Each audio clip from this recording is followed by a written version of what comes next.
In 1967, You Only Live Twice releases to a great box office, showing that no one still does it better than Bond. But unfortunately, the bittersweet victory came at a cost of Sean Connery leaving the role to pursue other film endeavors. And as a result, Eon Productions had the biggest and most difficult task of filling 007's shoes, especially after having 5 films with Sean Connery. Could they do it? And who would they get to portray James Bond?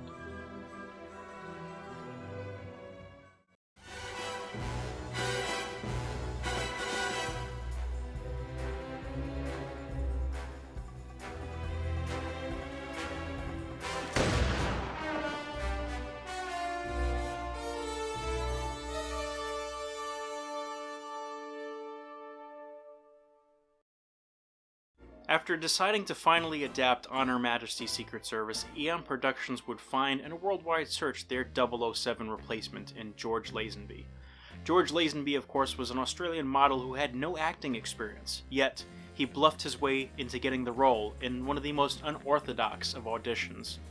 Rounding out the new cast was Diana Rigg as Tracy Di Vicenzo, and of course Telly Savalas as Ernst Stavro Blofeld in this entry. In this film, Bond is trying to stop Blofeld from releasing a virus into the world, and of course the delivery method is using several different young women who have been hypnotized as the catalyst to release this deadly virus. Of course, this film set itself aside from other Bond films of the past, including its frenetic kind of pace and the weird jump cuts and kind of aesthetics that it made.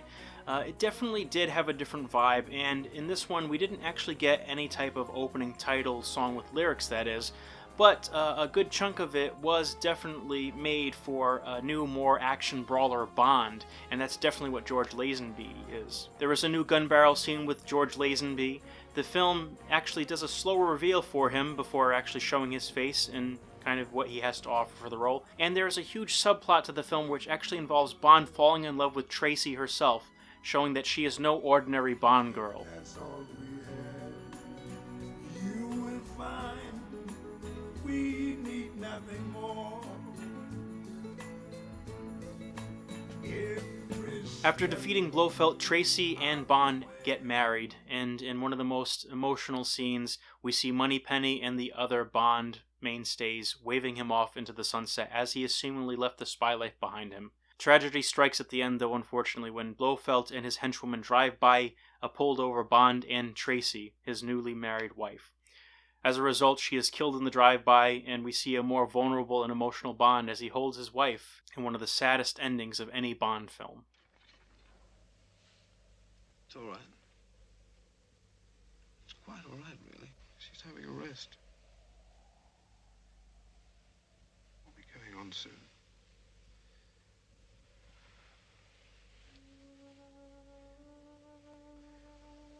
There's no hurry, you see. We have all the time in the world.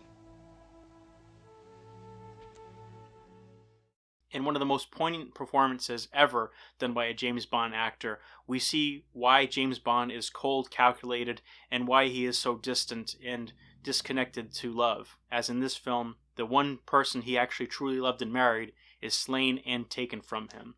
Overall, George Lazenby's performance would have been a great foundation for more sequels to come in which he would be the star of. Unfortunately, due to a bad attitude behind the scenes during the filmmaking process and the simple fact that he listened to bad advice from his agent, at least according to himself, that the spy genre was dying out, he decided to decline coming back and refused to come back to the role, saying that it was kid stuff. Decades later, he did admit that this was not a good move in the long run, and as a Bond fan, I totally agree. He was fantastic. It was his first time in the role. Usually people say that it takes 2 or 3 entries for a Bond actor to really hit their stride, and you know, it's just really sad that we didn't even get to see him do it to that point, because he would have had plenty of material to work with, and I'm sure that he would have been even more immense of a star had he stayed the course and stayed with the Bond franchise. But the real question after that was, now that Eon Productions had lost yet another actor to James Bond, who would they get to come back in the next one? And the answer might surprise you.